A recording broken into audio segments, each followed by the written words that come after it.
Alrighty, so the simplest way to narrow down by date is to start from our home page and type your topic into the bar here.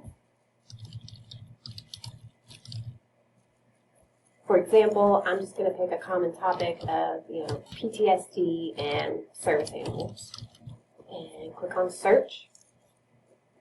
Now this main search searches about 95% of our databases, so you're going to be getting a lot of results back that may not be entirely relevant.